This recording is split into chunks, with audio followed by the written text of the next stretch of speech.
You're listening to this podcast, so I know you've got a curious mind. Here's a helpful fact you may not know yet. Drivers who switch and save with Progressive save over $900 on average. Pop over to Progressive.com, answer some questions, and you'll get a quick quote with discounts that are easy to come by. In fact, 99% of their auto customers earn at least one discount. Visit Progressive.com and see if you can enjoy a little cash back. Progressive Casualty Insurance Company and Affiliates. National average 12-month savings of $946 by new customers surveyed who saved with Progressive between June 2024 and May 2025. Potential savings will vary.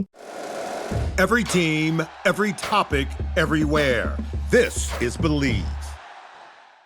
Welcome to Orioles on the Verge. This is Zach Spedden, joined as always by Bob Phelan. Our co-host Nick Stevens is actually in Philadelphia at the draft today. Apparently, a little bit of technical difficulties there, so he's not going to be joining us live on the show, but be sure to follow us on Twitter for live updates there from Nick. And on this episode, we're going to basically follow along with the MLB draft as it unfolds up through the Orioles' first pick of the day at number 7 overall. And that's part of this episode, which is brought to you by IQ Bar, our exclusive snack, hydration, and coffee sponsor. IQ Bar protein bars, IQ Mix hydration mixes, and IQ Joe mushroom coffees are delicious, low-sugar, brain and body fuel you need to win your day. The Ultimate Sampler Pack is a great way to try all IQ Bar products and flavors. You get 9 IQ Bars, 8 IQ Mix sticks, and 4 IQ Joe sticks. All IQ Bar products are clean label certified and entirely free from gluten, dairy, soy, GMOs, and artificial ingredients. All IQ Bar products are packed with clean, delicious ingredients that keep you physically and mentally fit, like magnesium, lion's mane, and more. With over 20,000 5-star reviews and counting, more people than ever are fueling their busy lifestyles with IQ Bars, brain and body boosting bars, hydration mixes, and rust maroon coffees. Their Ultimate Sampler Pack includes all 3. IQ Bars become part of my daily routines, whether it's starting my morning with IQ Joe, grabbing an IQ Bar or IQ Mix to refuel or rehydrate after a hard workout.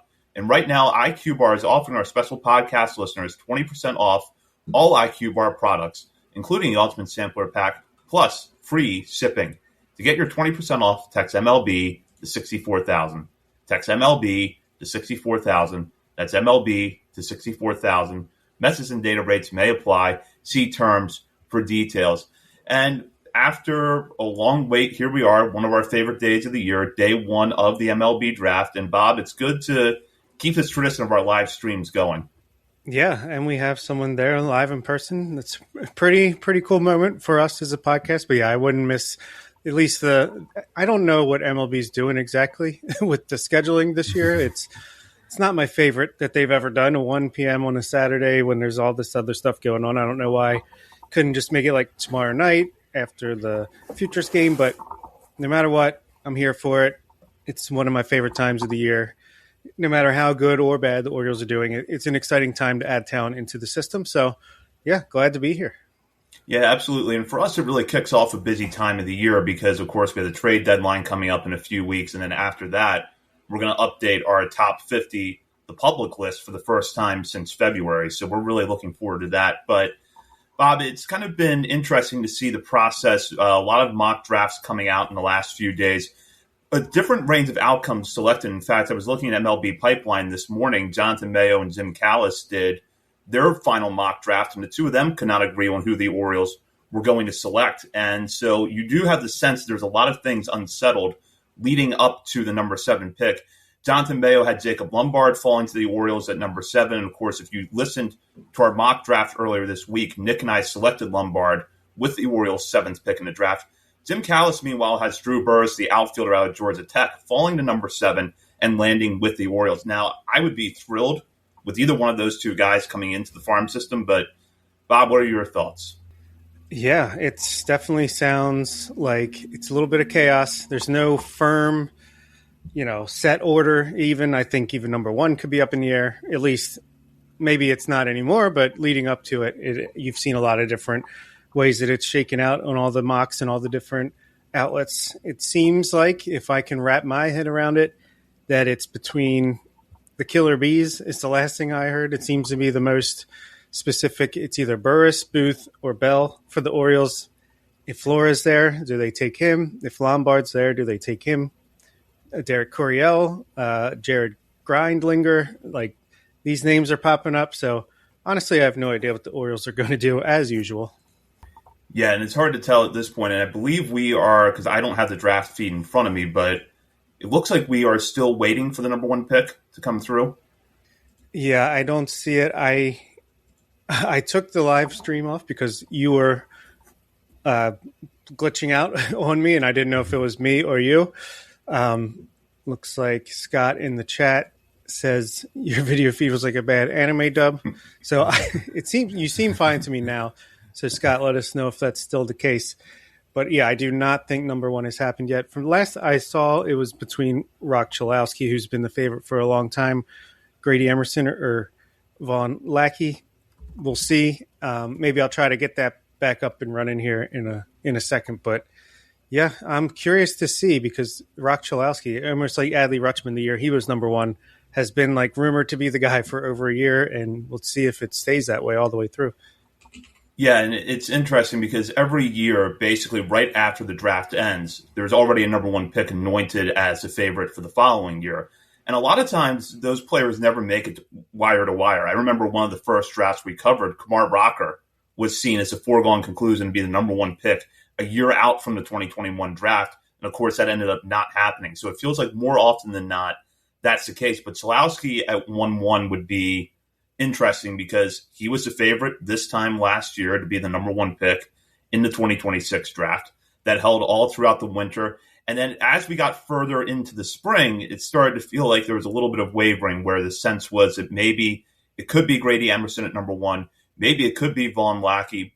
And I don't always know in that case if it's a situation where one guy has clearly moved ahead of the other or if there's a little bit of fatigue sometimes in among the outlets that cover the draft as more intensely than we do. Yeah, the draft pick, the first pick has not happened yet. I'm watching Peacock on mute.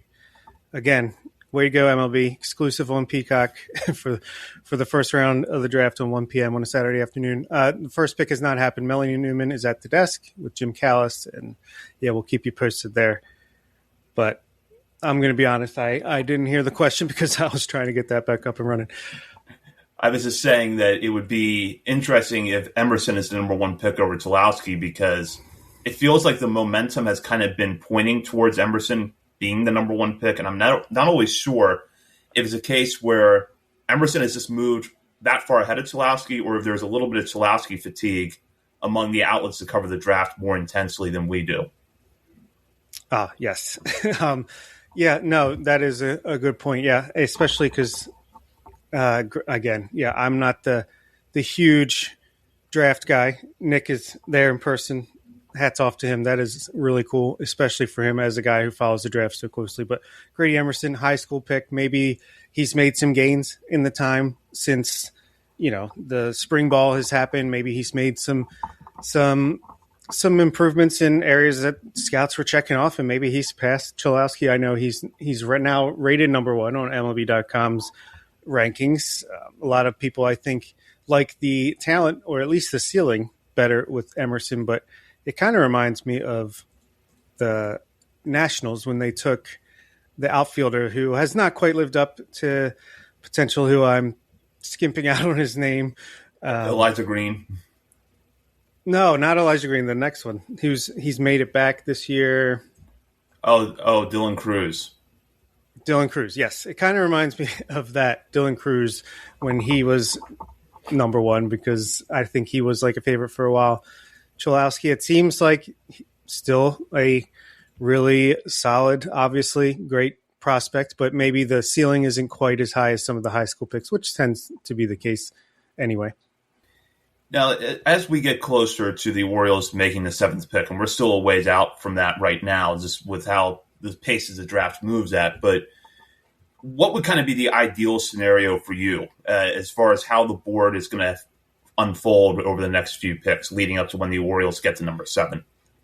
Yeah, I personally like to see a lot of underslot picks here early on and have some of these guys at the top 5, top 8 rankings on Baseball America fall down. At least give us the options. It would be great to have a bunch of options to pick from, and then we can just say that Booth, Burris, and Bell are there. Let's just the triple Bs, as I saw again. if they're all there, at least we'll get a read of who the Orioles would prefer in something like that. Or actually, it would be most interesting if Flora and Burris are available, and that would be a real test to see what they would prefer in that situation. But basically, give me some chaos, some shocks, some surprises at the top, some underslot deals. The teams can push some talent down our way. That would be great. Yeah, as Nick said on our mock draft earlier this week, it feels like the team picking directly in front of the Orioles, the Kansas City Royals, who have the 6th pick in this draft, are the ones that could cause the most chaos. But really, any of the 5 teams leading up to the Royals could also pull a curveball. What are the Rays going to do at number 2? That's going to be interesting to see. I've had the sense the whole time that Flora is going to go either at number 4 to the Giants or number 5 to the Pirates, but some mock drafts, as we've gotten closer to today, have not had that scenario unfolding. So I don't think it's completely out of the realm of possibility that Burris and Flora are available to the Orioles at number 7. Yeah, I know. I swear every mock and every outlet has been different. Keith Law's got like Lombard going way later, or MLB Pipeline had us with, like you already said, they had 2 different picks. And then I just saw Carlos Colazo's latest mock draft for Baseball America had Burris going 7 to the Orioles.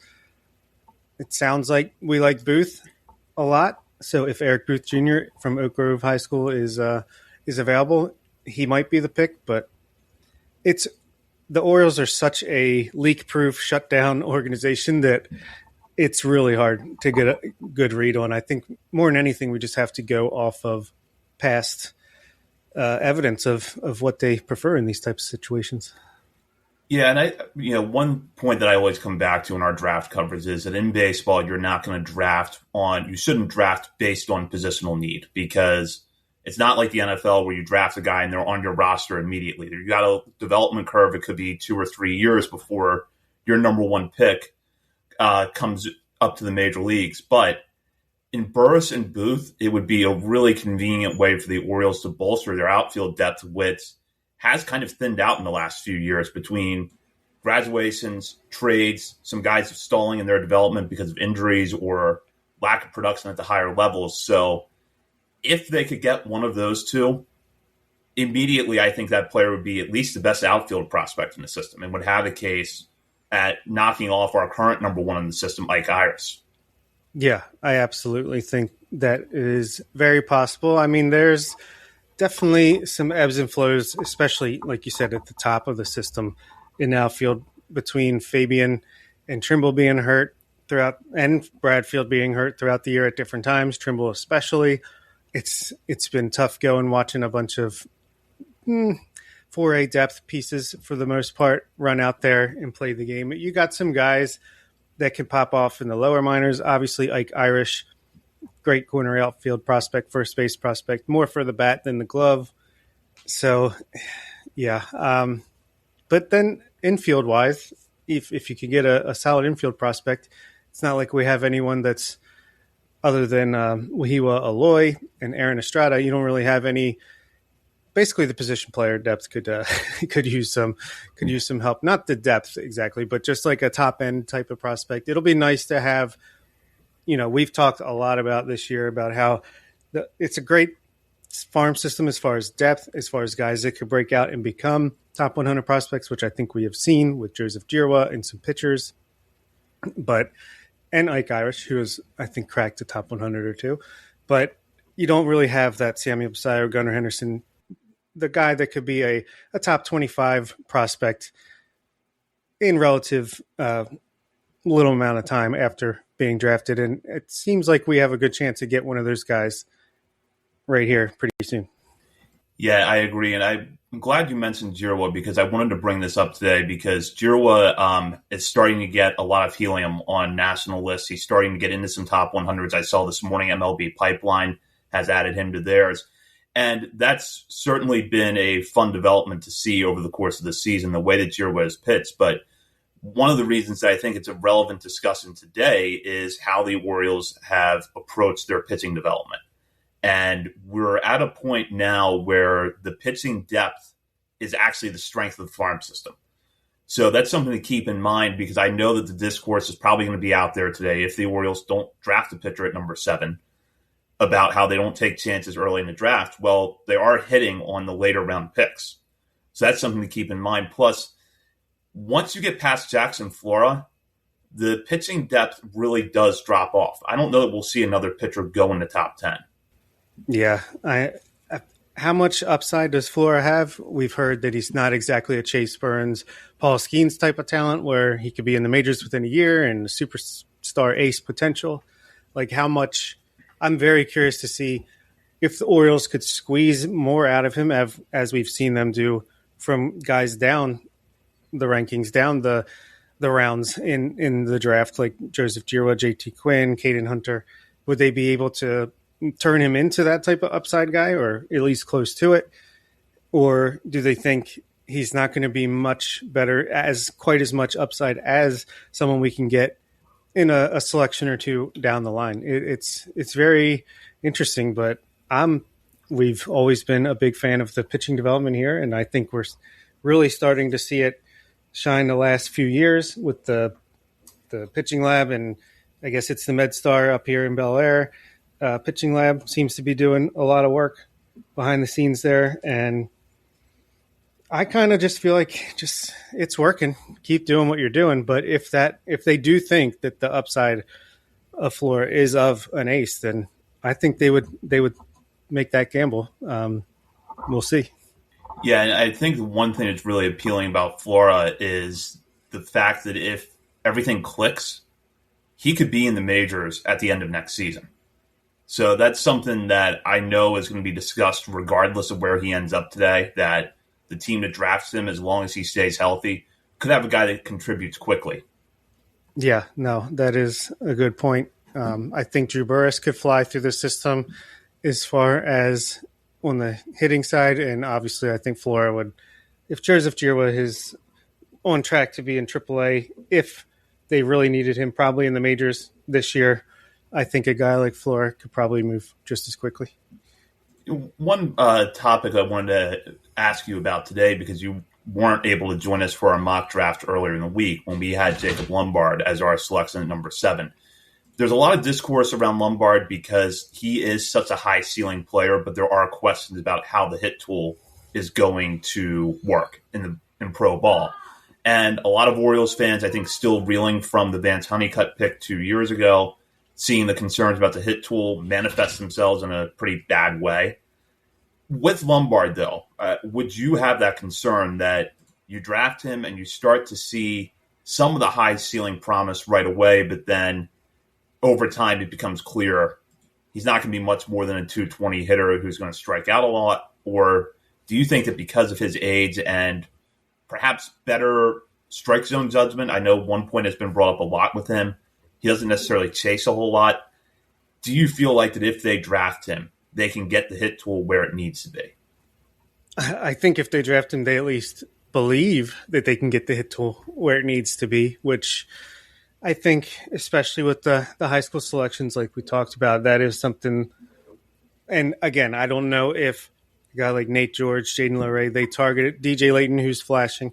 If these are guys that they targeted because they had good hit tools or because they want to get to them young enough where they can institute some changes to improve the hit tool. We don't know exactly the formula that goes on there, but there's definitely a good history of high school picks. So if they take a high schooler, I'm going to feel confident regardless of who it is. But Lombard, yeah, he's got his dad, his brother.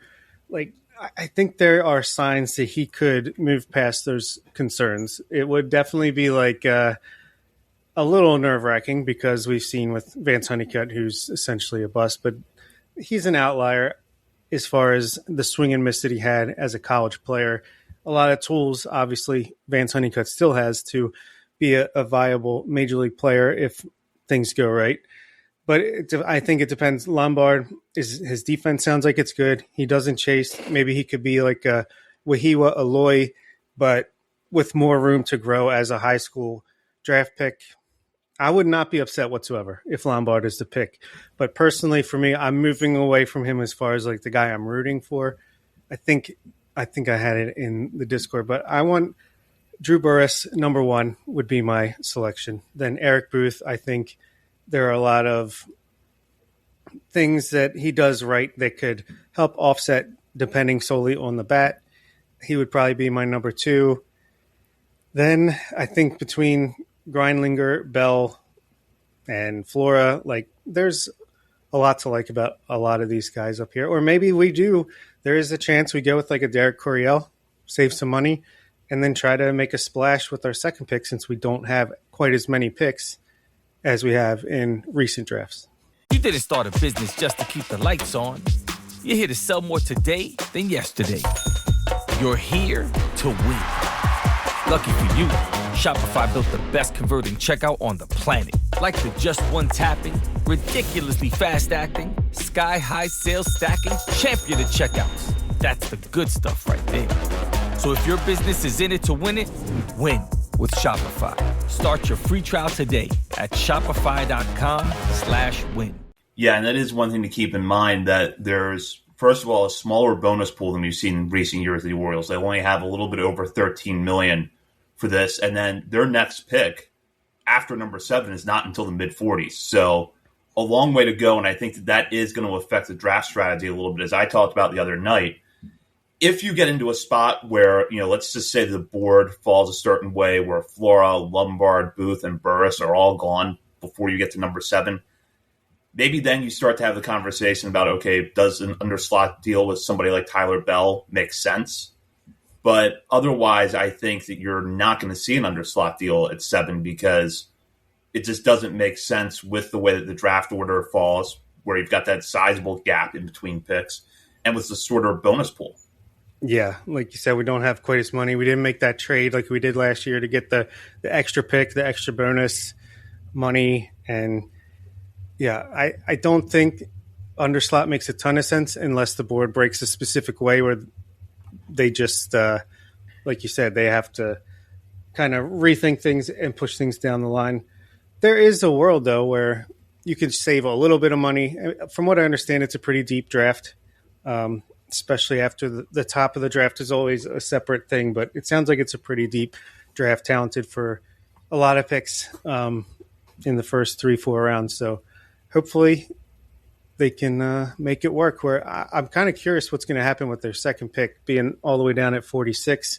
I know Ty Head has been the guy that we mocked there. I picked him in a mock draft that I did on my own as I was sitting at home twiddling my thumbs, watching you guys' podcast, feeling the FOMO. I think there's going to be some interesting talent that comes out with the second, third, so on pick. It's not all just about this number 1. That's a good point. And I will say one thing I like about this draft is the college outfield depth. I think that there's going to be some real possibility of being able to hit on a guy or a second or third round. Ty Head is my preference if he's available at 46, but there's an interesting group of outfielders that at least one of them is going to be available at that pick. So if you don't land the college outfielder with the first pick, you've got a chance to get a pretty good one at 46. Yeah, it certainly seems that way. It seems like there's a lot of pretty solid options there. And honestly, doing that, a couple of those 10-round mocks on Joe Doyle's website, Overslot, there seems to be a little bit more position player depth than there has been in the past, where you can, like in Nick's final mock that he did on our Substack, which check it out. It was pretty good stuff. I know he got some position players from like picks rounds 8, 9, and 10, which I feel like by then you're probably looking pitching in the past few years, at least from what the Orioles had done. Yeah, and I had a chance to read Nick's final mock draft this morning, and it was pretty interesting because it was different than the one he and I had earlier in the week. It was the same first pick, Jacob Lombard at number 7, but then the board fell a little bit different. He had Aiden Robbins, an outfielder out of Texas, at 46 overall, and then at 82nd overall, D. Kennedy, a shortstop out of Kansas State. So that would be a nice group of position players to start this draft off with. And then in the 4th round, he had Nathan Taylor, an arm out of Cincinnati that I like a lot and I think could fit the Orioles mold pretty well. So hopefully, like 3rd, 4th round, he's still there and the Orioles are able to grab him. Yeah, I liked a lot of the pitchers that you guys took in your mock. what was it? Rounds 3 and 4 was the lefty Ethan Kleinschmidt, and then I'm assuming the guy you're talking about is he's like the high arm slot guy that's kind of like Trey Savage. Yeah, Cincinnati. Yeah. I would love to get those two guys in here. I mean, the Orioles are on a pretty much a hot streak here with taking these pitchers the last 3 drafts or so. So let's hope they can keep it up and find these guys that are a little bit under the radar, but have apparently just as much potential as guys taken ahead of them. Yeah, absolutely. Now, as we sit here and wait for the number 1 pick to come through, one thing that I just wanted to point out, thinking back to last year, I know at some point we'll probably revisit the 2025 draft in more depth like we did 2024 recently, but John Mioli had a really good piece in the Banner earlier this week breaking down the 2025 draft class, which so far is working out pretty well for the Orioles. If you've been following the Frederick Keys this year, you've certainly had a taste of that between Ike Iris, Fahiva Aloy, and when Joseph Giroux was there earlier in the year. But so far, it's working out pretty well for the Orioles. Yeah, but it looks like the draft is getting ready to start. I thought it started at 1, starts at 1:30. That's fine. Yeah, among the reasons I'm glad we don't do an NFL show is that if we were doing an NFL draft, and let's say that we were covering the Ravens, because I don't want to waste a lot of time covering the Cowboys with Nick, but if we were covering the Ravens and they had the 7th pick, it would take 8 hours to get there. Yeah. Caden Hunter was 6th round as a pitcher. Hunter Allen, 7. He's been hurt all year. Haven't seen much from him. Kalen Hampson, he's had his struggles, but you see the upside. Dalton Neuschwander, similar thing. Holden DeYoung, he showed promise. A lot of these guys are coming back from injury, or a guy like Brian Arancha, who we've talked about a lot, who has really good stuff, but it's just about finding that command and consistency. I think outside of those top 3, the Orioles have been able to show the first season, they're kind of just getting a feel, and then we'll see what kind of adjustments they'll make in 2027 with some of these guys. I think you'll see a big jump up in their performance. Yeah, Arantia has been fun to watch in Delmarva this year. The start over start, the consistency isn't always there, and the command has a long way to go, but the stuff is good, and that could be a late round selection. Even if he ends up in the bullpen, that would be a huge win for the Orioles. For sure. We're now getting closer to the number 1 pick. As Bob said, the time was 1 o'clock for the draft, but the first pick actually coming up at 1:30. Yeah, good job. Baseball is killing it. I can't wait for the new commissioner after this new CBA comes through. I think it's been reported this is his last CBA negotiation, at least.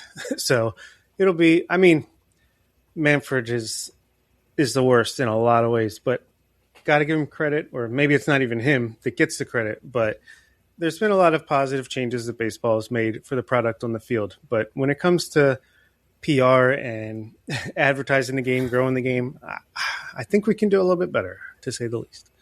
Yeah, I'm not going to get myself down that rabbit hole. It's too early in the day to be that aggravated. But yeah, just suffice to say, I agree with everything you just said. Yeah, but I think I saw, what was it, Kylie McDaniel had the Orioles taking Sawyer Strohsnyder with their 46th overall pick, which would be a coup, in my opinion. He's the 22nd ranked here.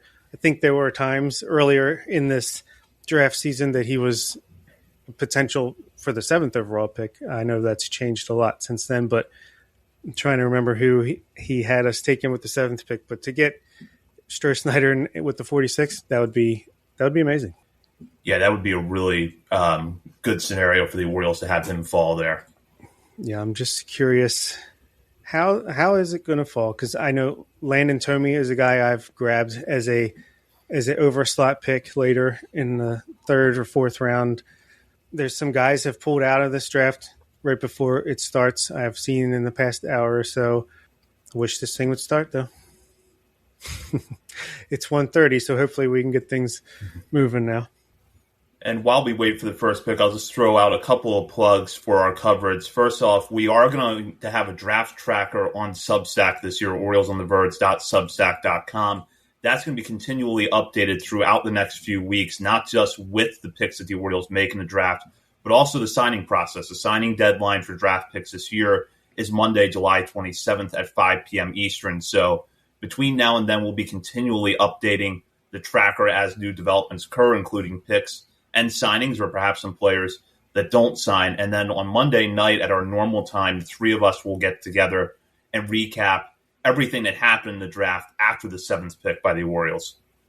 Yeah, and like you said earlier, we'll be doing our top 50 midseason update in another few weeks as well. So I'm sure whoever they pick at 7 here will be contesting for that number 1 overall spot. Yeah, and if you're a member of our Patreon community, you can sign up there for as little as $3 a month. But we have monthly updates to the top 50. And without giving too much away, I'll just say that we had an interesting discussion at the end of our June episode, because since Samuel Basallo graduated, the three of us have not been unanimous in our selection for the top prospect in the farm system. So one thing I'm going to be really curious to see before we update that next month is if we get back to being unanimous, which usually for the first prospect we are, or if there's going to continue to be a split, because Joseph Girla has a lot of helium right now. He's having a great season. Ike Iris is just so consistent that it's hard to see him falling too far. But then at the 7th pick, you've got the chance to get a really high upside guy that would automatically come into the system as the top prospect. Yeah, I honestly can't remember a time where not even like that we didn't have, even during the year, like during our monthly updates, where we didn't have some sort of consensus at the number 1 pick, at the number 1 spot. It's been fun. But also we've been in a pretty decent era of obvious number 1s and guys that have really staked that claim and held there and made it to the top 5, top 10 of overall prospects as they move up the ladder. Yeah, when you consider that run from Adley to Gunnar to Jackson Holliday to Samuel Basallo, it was always pretty easy to know who the number 1 pick was going to be. And even if you're disappointed with the current outcome of some of those players in the majors right now, when they were coming up the farm system, they were not just clear-cut number 1s in the Orioles system, but in the case of Rutzman, Henderson, and Holliday, clear-cut top prospects in the game. Yeah, they were undeniable, even if Holliday is, maybe it's a hammock bone, but maybe it's just our expectations are too high for his age. Whatever it is, maybe he's just going to be a little bit disappointing when it comes to that transition from prospect to player. That he was undeniable as a prospect, and don't regret having him that high, obviously. No, I mean, one thing to keep in mind with that draft class, Drew Jones has been a bust. And we would have been very happy had Tamar Johnson been the number 1 pick that year. I remember that conversation a lot between the three of us leading up to the draft, and we were fine with that possibility. But he's been a good prospect, but it's been a much slower climb than it was for Jackson Holliday. And I don't know if that's going to mean anything in the long run. Maybe the additional seasoning helps Johnson, or somewhere along the line there's a little bit of a correction and Holliday becomes the player we expected him to be. And I'll admit that, and this probably should be its own episode, so we'll keep this in mind for August and September. But my expectations for Holliday coming off the hamate bone injury this year were not that high. So it hasn't been. It's been disappointing in some respects, but I'm also not terribly surprised by his struggles. No, not at all. I remember when we did that episode where we were saying, all right, he's finally back. What are we expecting?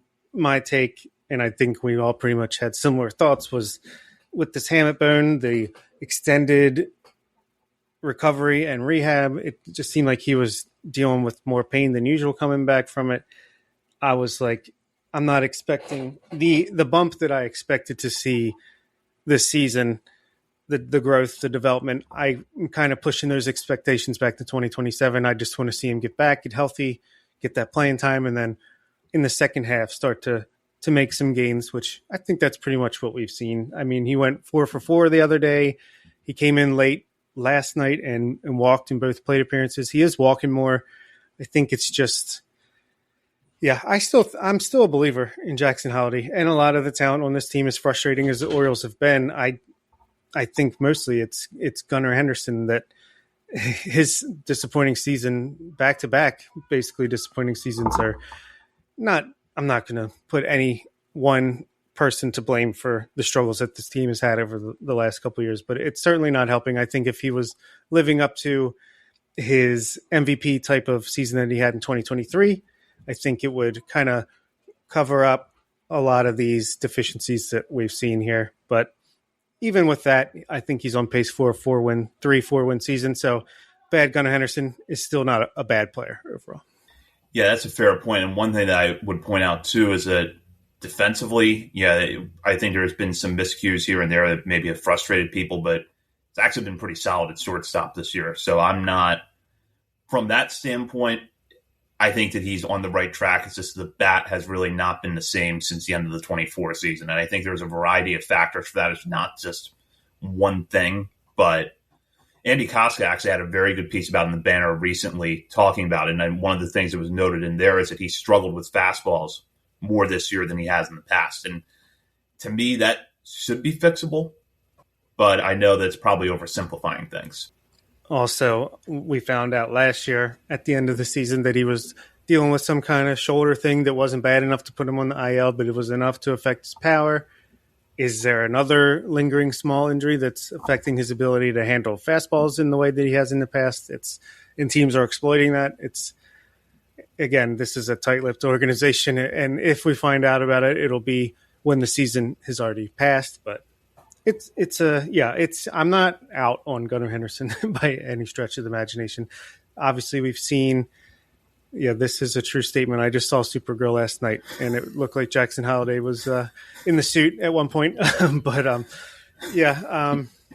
it's been frustrating. Look, we've been over this a million times, but I do think the talent is there, and maybe it's just some growing pains mixed with some bad luck, mixed with some tough decisions. Yeah, and as I said with Jackson Holliday, that's probably going to be its own episode. We're probably going to have a Gunnar Henderson episode at some point, too. Yeah, and if we're regretting not taking Tamar Johnson, I mean, if you don't like Jackson Holliday's defense at second base, not sure you're going to love Tamar Johnson's defense at second base. And, yeah, I like Tamar a ton. Obviously, I think we all did going into that draft, but like Garrett says in the chat, he's not been that great in AAA this year offensively. He's a little spotty defensively, probably more of a Luis Arez type of defender at second base maybe. But I still am a believer in him, but I don't think the upside is there that we saw at the time of the draft. Yeah, I think that's a fair point. It is now 1:40. And we still haven't had the first pick. Maybe looks like the White Sox are on the clock. Their name is splashed on the LCD screen behind the podium, so we'll see if they're about to pick here. Yeah, I don't have the live stream up on my end, but I do have the draft tracker running at MLB.com. And at least now we're at the point where the draft tracker actually has the teams listed and not players. Right. So that's a sign of progress. What's your final prediction here? Are we seeing Cholowski, Emerson, or Lackey?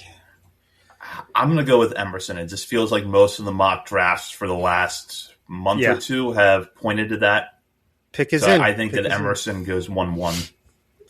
Yeah, I'm feeling that as well. I wonder if the Giants' gambit to get Rock down to 4, which everyone was making fun of, seemingly rightfully so from my point of view, if that comes to fruition, that would be something. So we are getting closer now to the number 1 pick. And there it is, number 1, Rock Cholowski to the White Sox. So Cholowski, the favorite, about a year ago, as I said earlier on in the episode, about this time last year, Cholowski was the favorite to go 1-1, and that is indeed the case for him. So now the Tampa Bay Rays on the clock at number 2, and the Rays, if you're looking for a team that maybe could cause a little bit of chaos here towards the top, they're a good candidate to do that, but they've also got Grady Emerson right there at number 2, which would be a pretty good way for them to start their draft. Regardless of who the Rays pick, though, either you hope they get traded, you have to hope they get traded because otherwise they'll be tormenting the Orioles in 3 years. Yes. Absolutely. Yeah, the Rays, God. First place Rays, we all saw it coming. Just go back to our season prediction episode. We all had the Rays running away with the division. Devil magic. So I think that Scott here in our YouTube chat might have just come up with a new term. Bob just gave dad eyes. It's true. And yeah, my son came in, was like, I just need to get something from the desk that you're sitting at doing a live stream at. And yeah, then he slammed the door behind him and it didn't shut all the way. So I had to turn my video off for a minute to fix the situation. So I don't think the Rock pick is going to really change much from the Orioles' perspective. No, not at all. I figured, Tulowski, it seemed like his floor was the Giants, but he's not even going to get that far. And I kind of figured that if Emerson or Tulowski was the first pick, that would mean the board's going to be pretty steady getting the Orioles. And at least one of those big name players that we've talked about here is going to be available. Yeah, I think the top three were never in threat of falling as far as 5, 6, even 7. So some combination of Rock, Emerson, and Lackey was always going to be the top 3 or 4 picks. I think it's after that where we're going to start to see some chaos. Yeah, absolutely. And if you look at the teams that are picking after 3 and before the Orioles, it's the Giants at number 4, Pirates at number 5, and the Royals at number 6. As I mentioned earlier in the episode, the Royals at 6 are a bit of a mystery and a bit of a wild card of what they might do. But it is going to be interesting to see how things unfold leading up to that. Yeah, absolutely. I don't know if you ever listened to this, but years ago before MLB televised the draft, it was a conference call that you could listen to on Sirius XM, and the first round took like 15 minutes.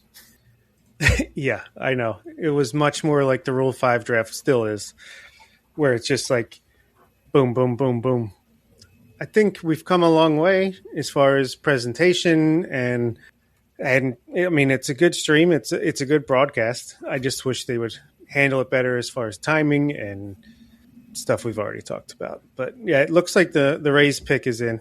Should start. Well, they could always go under slot here. I think that's a possibility. Tyler Bell was a rumor at one point for them at number 2, but something tells me they're going to do a little more traditional. We'll see. Yeah, Bell going at number 2 would certainly be the start of some chaos. Yes, absolutely. Rays fan going crazy in the on the live stream. There is one of them there. Maybe they paid someone to put the shirt and the hat on. See Nick anywhere in the crowd? I've been looking for him when they show the flashes to the crowd. I'm keeping my eyes open for sure. Let's see. The draft tracker will probably. And there it is, Grady Emerson, number 2. There it is. Okay. Stay in chalk. Yeah, it's a good pick for them. Really good pick. And I have to say, I'm not used to this where the consensus 1-2 in the draft class actually go 1-2. Yeah, in recent years especially, yeah. There's always some kind of gamesmanship going on. Or even when the Pirates took, who seemingly a bust, the catcher that was rumored that could fall to the Orioles, if they took him. I'm bad with names today. Oh, Henry Davis. You know who I mean. Yep. Yeah, Henry Davis. Hasn't quite worked out for them so far. I remember that was in the days at BSL when Dr. Stephen Loftus was our resident draft expert. Kind of having him help us resign ourselves to Henry Davis, and then it ended up not happening. Yeah, thank goodness. Or I think Elias's stalwart track record might be taking a hit, or maybe we would have got more out of him. It's not like the Pirates have shown the greatest hitting development in their minor leagues. No, not at all. There's Grady Emerson putting on the Rays hat. Yeah, that's kind of scary. Now they never really had a clear number 1 top guy, even though they have a really deep system, kind of like the Orioles. Well, now they do. Yeah, they're an organization that gets the most out of every single player. So who their number 1 prospect is sometimes feels irrelevant because it's like, all right, there's some pitcher that probably ranks towards the back end of the top 10 now that's going to be really good in 3 years. They could trade Grant Emerson in the next couple of years. They could trade Junior Caminero, or they could do anything. The Rays they're kind of like the good version of the Angels, where you never know what they're going to do, but you know it's going to work out probably. Whereas the Angels, you never know what they're going to do, but you know it's probably not going to work out. The Angels are, and I'm glad that we don't cover them because I have to think that it's kind of miserable. But Angels drafts are always kind of fun because you know that they're either going to do something weird like the year they drafted all pitchers, or they're going to draft a college infielder and have him in the majors in August. Exactly. Yeah. Whoever they pick, they're going to get fast tracked. They're going to do some off the wall stuff. Artie Moreno is going to go in a bender and decide their strategy for the draft this year. And you never know. So one thing that probably Vaughn Lackey, I'm assuming here to the Twins. I mean, again, that's a really, really good pick for them if it is the pick. Yeah, that feels right to me. And it would be a situation where now you'd have 1, 2, 3 consensus in the draft actually go in that order. Yeah, then it gets super interesting after that. So we're a few years into the draft lottery system. What do you think of it overall? I like it. I do like it. I do think it's a better solution to curb some tanking as well as the third wild card. I think those two in combination. I do kind of like what the NBA has started. I think it starts this year where it's still a lottery, but it's the best odds go to the team that just missed the playoffs. And if the last place team gets the worst odds, I want to see how that works out for them before I want to adopt it to baseball. But I do like the lottery system. I think it's fair. Everyone loves to gamble these days. I'm surprised it's not sponsored by FanDuel or the prediction markets. But yeah, I do like you can't pick in the top 10 3 years in a row thing that they do. I think that is a really fair way to do it. So yeah, maybe there are still some tweaks they can make to it, but I think it's worked out all right. What do you think? I think it has. And it's interesting because the way that the Orioles kind of rebuilt things when Mike Elias took over, which they were not the first team to go with that approach. You can't really do that anymore because you don't have that guarantee of the number one pick. And as you said, you can't pick in the top 10 more than 3 years in a row. So that's another curveball in the process. But I do think that it makes the draft more interesting. And if we could get to the point where draft picks could actually be traded, then I'd feel like we're really getting into another gear. Yeah, I feel like that is the last step to really, and I can't believe they haven't done it yet. Maybe in this next CBA they'll do it, but I mean, you can see how entertaining it is in other drafts, NFL, NBA, to be able to trade picks. It adds more movement, more possibilities for action and excitement, and they definitely should adopt that because it is a lot of fun. It just adds variables that aren't there. And yeah, Vaughn Lackey is the pick for the Twins at 3. So we'll see what the Giants do next. Is it My Van gut or Vaughn? instinct, I think it's Vaughn. Okay. Yeah, you could tell I'm not the draft expert. He's probably like one of the best players in all of college baseball last year, but I don't even know how to say his first name. My gut instinct for months has been that Jackson Flora is going to go to the Giants or the Pirates. So we'll see if that proves to be correct. Yeah. I think Burris or Flora are the names I've seen the most go to the Giants here. So honestly, I hope they go off the wall. It would be interesting. And I will say that the Pirates are kind of living out that Andy McPhail strategy that he had years ago with the Orioles of grow the arms by the bats. I think the Pirates kind of now realize that they're not the greatest organization developing hitters. So they're just loading up on a lot of good pitchers. Yeah, I mean, it certainly seems to be the case. They have a ton of good pitching, and obviously Connor Griffin, a little bit of an exception to the rule. But yeah. We had a question in the chat. Who are the portraits to your, I guess, looking at the screen, our left, your right behind Those you? are my grandparents. Oh, nice. And it looks like Camden Yards straight behind? Yep. Yeah, I'm not in my regular studio today. Hewlett-Packard printer to the left? Yeah. Yeah, in my actual studio where I normally do the show, if you just call it a studio, it's really just a spare bedroom. I have this really nice setup of bobbleheads behind me that I put a lot of time and effort into, only to realize that my head blocks most of them when we're doing the show. So rest assured, there's a really nice display back there, but you can't see it. It's just for the ambiance, get you in the right headspace. Yeah. Like, here's what I got. Just some generic flower picture. It's better than the prison wall that a commenter said I was at before those went up. Yeah, how long did that joke about the Jay Gibbons headshot go around in the Discord? Yeah. Yeah, Matt S. here in the chat. He is all over going to these Orioles games and grabbing some Orange Crushes from Pickles Pub. It's a little early for me on a Saturday afternoon to be crushing Orange Crushes live on stream, but maybe a little bit later, second, third round, I'll send some pics in that Discord. And Matt, if you're looking for the best Orange Crust in Baltimore, that would be apropos at the Marriott Waterfront in Harbor East. So just throwing out a plug there. Yeah, shout out to Matt as well. Got on the broadcast. Now he has an official emoji reaction on our patron Discord of him from the broadcast, checking his phone, talking to us in the Discord as he's on TV. So that's the action you're missing. If you're not already a patron, you can get on this community, which is a lot of fun, I got to say. It is fun when some of our patrons go to minor league games and I can turn on the stream and I can see them sitting behind home plate on their looking down at their phone, talking in Discord and seeing their posts in real time. Yeah, it's awesome. I gotta say, I already had Peacock, so this is not that big of a deal for me. I use it for the traders, mostly reality TV, but I don't like that there's these random ads out of nowhere. I don't know. I'm sure not a lot of people are thrilled with the Peacock situation, but at least it's over. At 2:30, you switch to your MLB.coms, your MLB networks. I wonder if the Orioles will pick before that time. Could be a good side bet.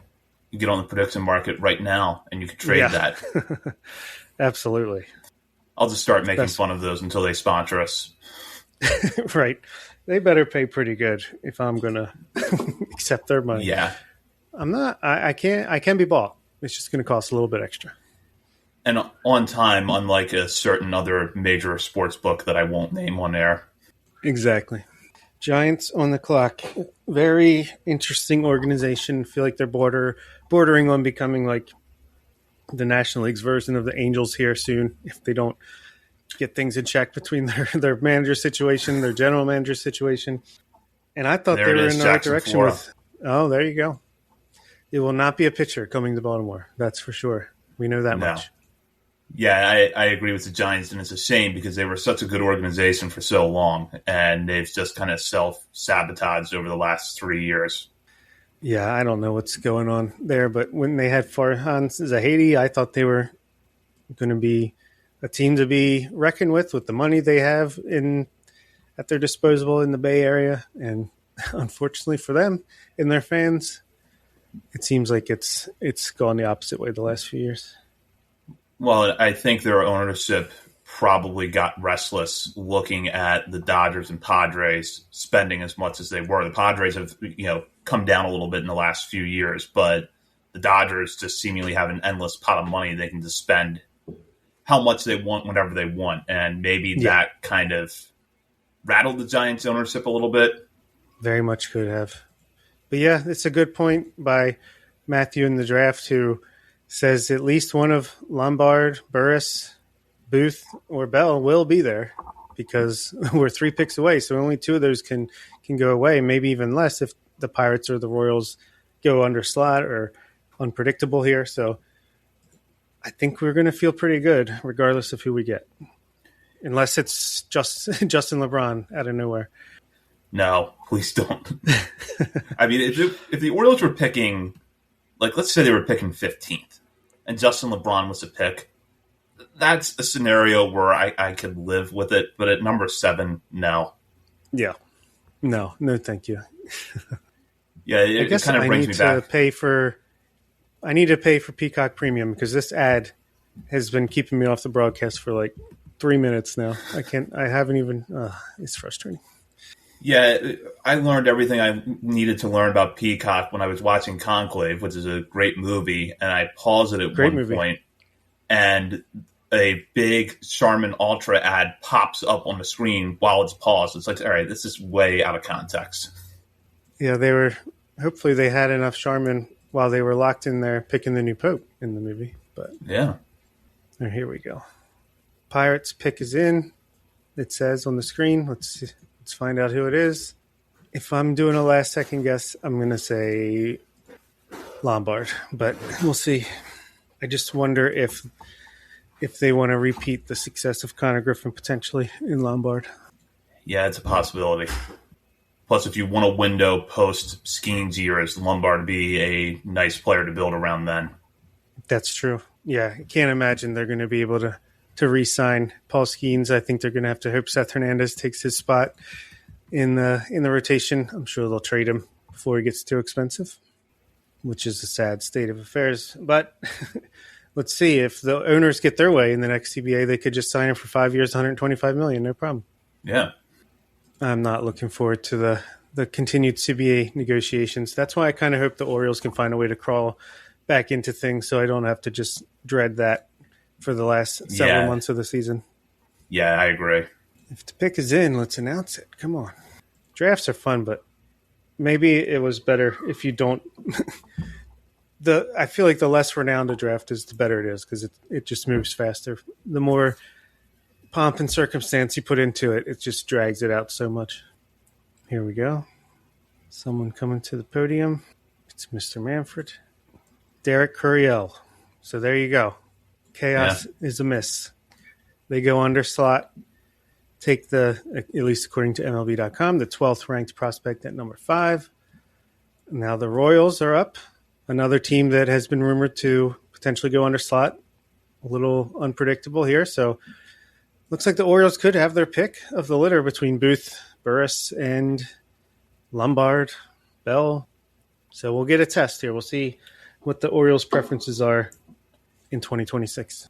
Yeah, the Pirates throwing a little bit of a curveball here with the Curiel pick, but it's also not complete. It's also not a complete surprise because the sense was that either the Pirates or the Royals were going to go under slot, and that Curiel would be one of the players most likely to be chosen by one of those two teams if that was the case. I'm still wondering what the Royals are going to do. Do they, does this affect their strategy at all? Now, do they go with a guy like Booth or Burris where they're going to have to pay the full slot to get him? Or are they still going to think about cutting a deal here? Yeah, they've had some weird drafts, I feel like, of late. They never seem to do what anyone expects them to do. So, yeah. Other than, I feel like since Bobby Witt, they've been an under-slot machine here towards the top of a draft. Yeah, it's just worth pointing out here, the Royals have 4 picks inside the top 100, including 2 of the first 30. Yeah, so, they might try to load up. Or they might just say, hey, we can save money on the next couple. But Curiel, even as an underslot guy, he was a guy I wouldn't have been too upset if the Orioles took as an underslot option if that's what they were going to do. A guy that can stick in center field, pretty good hitter, comes from a good program. It's not a terrible pick if you're gonna make that move and you're the Pirates. Maybe he can move quickly for them, come up and help out in the next couple of years. Yeah, that's not a bad pick at all. And, I think that if you have concerns about the Pirates hitting development, which we've talked about a little bit on here, this is actually a good guy for them to go get because I don't think there's necessarily a long development curve with him. So he could probably be at least in AA or AAA by this time next year. Yeah, I could see that for sure.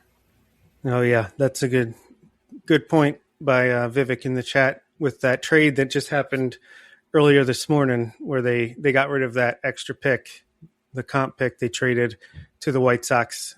They had less money. Maybe this is a way to get some of that back. That's a good point. Let's see when the Royals are going to go. Looks like their pick is in. At least it says on the screen, but I feel like it's constantly saying that, and then it takes 3 more minutes before they announce it.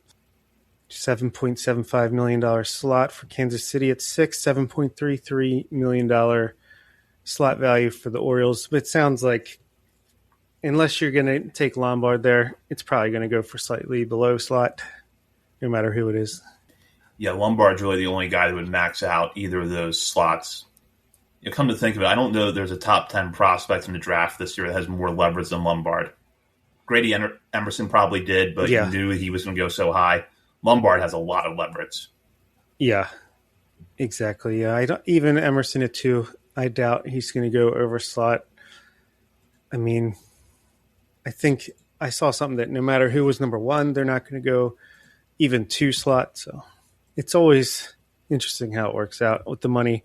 It's the one part of the game or one part of the drafting process that is a little above my head, but Yeah, and I got to give Joe Doyle credit with the draft simulator. I think that's actually a really good way for people that aren't entirely familiar with the bonus pool system to kind of learn about it firsthand, because when you're following your mock draft, you have to actually follow the bonus slot, make sure that you don't take a player that's going to cause you to go over your bonus pool.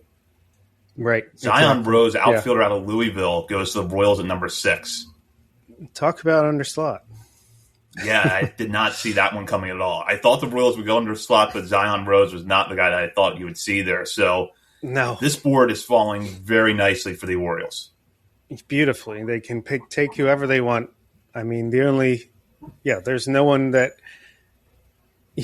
basically the only guy that you might have hoped could have got there was Flora, but as we got closer, it sounded less and less likely that he would make it. So basically, the Orioles, unlike I feel like years in the past, it is fallen perfectly. Yeah, absolutely. You've got your chance here at Booth, Burris. You could go with Lombard, and I would be happy with any of those picks. Yeah, let's get some comments in the chat. Who do we want? And I'll pop them up there on the screen. I'm leaning Burris. I would love to just get. I think he is one of the better just players in this draft period. I know he's a little bit shorter. Maybe he doesn't stick in center field, but I think the bat is going to play no matter where he is. He should move fairly quickly. I like the metrics are amazing. So that's my pick. But I also, if you want the ceiling of a Booth or a Lombard, that's awesome too. If you want to do Bell, who also has a pretty decent upside and maybe is a little bit under slot, it's going to be interesting here. We got EJ wants Lombard as my. It won't let me pop it up on the screen. There we go. All three of them: Booth, Burris, and Lombard at 7. Brian, I know what you mean. There you go. There you go. Run up the Lombard card, jog the Burris card, strong walk the Booth card. I like it. Bounty Hunter wants Burris or Grindlinger. Yeah, Grindlinger is one of those guys that has kind of snuck up on me. I've only become aware of him in the last few days, but he does sound super interesting.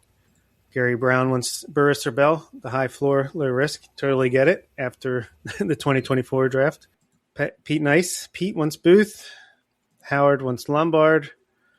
Scott Magnus of the Bird's Eye View podcast. He would like Burris, bat speed galore. I'm kind of agreeing with that. Garrett wants Lombard, Burris, or Booth. Yep. I think it's going to be one of those most likely. And hopefully the pick is coming up relatively soon here as we're in commercial break on Peacock, according to my screen. Yeah, I'm not used to this feeling where we're like right at the moment the Orioles are about to make their pick, and there's 3 guys on the board that I would be happy with them taking, and it seems like it is going to be one of those 3. Most of the time, except for the years where the Orioles were picking 1-1, I've always felt like we've been in a point where by the time the Orioles pick, you're zeroed in on one player or 1 or 2 players. You're debating between those 2. And are they going to just shock us with somebody else? But Gary Brown in the chat makes a good point. At this point, we're in such a good position. We could just be on the phone with our top 3 or 4 choices, and whoever's going to give us the best deal, you're going to be the pick. Yeah, it's a really good spot to be in. Garrett wants EBJ to reclassify and get drafted again by the Orioles here, according to Vivek. And a Ryan Mountcastle clone, maybe, with the 46th pick. Yeah, so seconds 2 minutes away from this pick. And then our second pick won't be until like 5 o'clock, 5:15. But I'll be following along. We'll be back Monday night to recap all the action. And I'm sure you'll get our reactions on social media, Twitter, Blue Sky, Substack. We will be keeping you abreast of everything that happens, but we'll do a deep dive on Monday night, right, Zach? Yeah, absolutely. And over our Substack, we'll have our tracker running. I don't know if Nick has any coverage planned for this weekend or not, but we'll also be checking it over there. Yes. Or sign up for Patreon and join the community in Discord who's going to be talking draft all weekend long. No doubt about that. The pick is in. All right. Eric Booth Jr., the Orioles. There it is. There we go. Love this They pick. got their guy, it sounds like. I like it a lot. Yep. Left-handed hitting outfielder out of Oak Grove High School. 6 foot, 207 pounds. He's just turned on 4th of July, baby. I didn't know that. Just turned 18 on the 4th of July. So young. We have a great success track record with these high school picks, and this is a talented guy. Can't wait to dive into this pick and read what everybody says about it on Baseball America, Fangraphs, ESPN, everybody. Yeah, and we'll try to, in pulling in our national coverage, we'll try to get to different scouting reports just to get the breadth of opinions that are out there. But I'll just pull up MLB Pipeline's report here real quick. They ranked him 6th going into this year's draft. And reading from their report, they note that he has added polish to his swing and defense this spring. He has an unconventional setup and pumps his hands away from his body during his swing, sometimes leaving him with a choppy-looking left-handed stroke. He nevertheless makes consistent contact and barrels balls while displaying a good sense of the strike zone. That's an excellent base to build from with a high school bat. His bat speed and strength translate into impressive exit velocities and could result in 20 to 25 homers a year if he smooths out his stroke and launches balls in the air more regularly. So definitely a fun prospect to work with.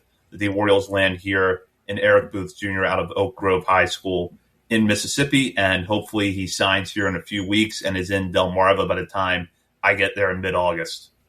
Yeah, it's exciting because from what you're reading, I'm just taking this in and thinking these are not like huge holes that you need to fix. I feel like the Orioles have proven they can smooth out a swing. They can get iron out those kinks and get him to that 20-25 power that they're talking about. And if he can stick in center field, play a good defense, yeah, I love the pick. It's going to be interesting to see if he can jump right into that number 1 overall spot or where he's going to land in the update. But for now, it's very exciting. I think you have a guy that if he develops properly, he could be a top 25 overall prospect in let's just say 2 or 3 years. Since he's a high schooler, don't need to put a timeline on it, but huge upside here. Much more Absolutely. So than an EBJ for those who are going to try to compare them. Oh, completely agree. There's far more power projection here than there has ever been with EBJ. And one thing that is kind of nice about this pick, not that it needs to be your biggest concern at number 7 overall in the draft, but it is kind of nice that you've got a guy that has a pretty clear-cut development as far as his defense goes.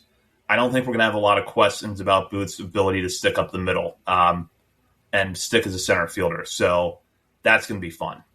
Absolutely. And Gary Brown, and I get it, he doesn't want a high school kid.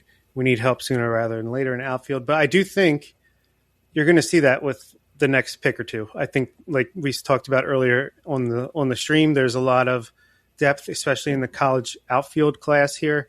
So I think you are going to get some of those guys, Gary. Just be happy that the Orioles get a high upside guy. I know it's years down the line, but we've had success with these types of players, and I think we could find some success again here. We could get Keith Booth Jr. That's a different Eric Booth Jr. I was going to say he could join the likes of Keith Booth from University of Maryland, basketball player back in the day, and John Wilkes Booth, famous character with the last name Booth, who lived in Maryland for a time. So yeah, Booth is in the blood here at Maryland, and yeah, I'm happy. Vivek wants to build the new core around Booth. I'm not ready to mentally go to another core just yet, but hopefully he can join a core in a few years that includes Samuel Basayo and some other guys that we're accustomed to already. The Boz Basayo years are coming. Yeah, the guys that are already extended under contract. Yeah, it is exciting. I love the draft, and this is why we get a new top-end guy. He's probably might not even play this year, I'm assuming, because FCL season ends relatively soon. We'll probably see him next year. Maybe he'll start at Delmarva, or maybe he'll start in FCL. But that is the one downside of taking a high schooler. We really won't get much more information as far as on the field play until quite a bit of time. But as far as we're young enough to be fans of this team in 5 to 10 years from now, it could be really good. That's a great point. And now we will head into our last call segment, brought to you by Checker Spot Brewing, located 1421 Ridgely Street. Checker Spot is not far from Camden Yards, making it the perfect place for a pre- or post-game drink. And if the Orioles happen to be out of town, or you don't have tickets to the game, it's also a great place to go and watch the game. They have good food and drinks to go along with plenty of TVs. They're also open 7 days a week. And one plug here for a special event. I've talked about this before on air a few times. Their in-person hot dog race they do with their fellow breweries in South Baltimore Brewing District is coming up on Saturday, August 1st. Be sure to check out Checker Spot and the South Baltimore Brewing District's social media for more details on that. But Checker Spot, after a defeat last year, hoping to reclaim the prize as Relish. So more details to come on that in the coming weeks. And where we're going to wrap up here is just looking ahead to the rest of the draft. We now know who the Orioles took with their first selection, that is Eric Booth Jr. We've talked a little bit about how the rest of the draft class is going to look, particularly with college outfielders and college pitching. But, Bob, what do you see the Orioles doing from here? I see second round going that college outfield crop that we've talked about. Maybe we get a tie head or maybe another one of the many guys in that range with the second pick. And then I think you're going to see a lot of pitchers after that. I think rounds 3 to 20, honestly, you could see 11, 12 pitchers. And obviously they're going to mix in a catcher. They'll mix in some other college position players as well. But I think college outfielder or two, and then a bunch of pitchers. And the ones that I'm going to be like looking for is and this is more so rounds 4 and later, is the high school picks that come out of nowhere, that like the Jaden Lurie last year, or the trend that we've started to see develop the last few years, community college players. It's kind of an in-between getting a high schooler and a college sophomore / junior. Those are the types of guys that I'm going to be keeping my eyes open for that could pop as far as being a pleasant surprise in next year's season. Yeah, absolutely. I'm going to be keeping my eyes on that as well. And, with the college outfield depth that is in this draft, I think the Orioles can land a pretty good one at 46 and then perhaps pivot to other areas, mainly starting with pitching. But we'll see how things progress between now and the end of the draft on Sunday. And, of course, we will be back Monday night to break down all 20 rounds of this year's draft and have a larger look at the Orioles class. In the meantime, you can check out our many social media channels, including Facebook, Instagram, Threads, TikTok, X, YouTube, and Twitch. We're also over at Substack, OriolesOnTheVerge.substack.com. We will have draft coverage over there this weekend, including updates to our draft tracker, which is going to list every Orioles pick in this year's draft to go along with their signing bonuses. And while you're browsing around the internet, be sure to head over to patreon.com and sign up to become a member today. You can join at the $3, $5, or $10 levels and have access to bonus weekly shows from Bob, Nick, and myself, as well as monthly updates to our top 50 prospects list, patron-exclusive channels in our Discord community, and a whole lot more. For Bob Phelan and Nick Stevens and Zach Spedden, you've been listening to Orioles on the Verge, part of the Believe Podcast Network.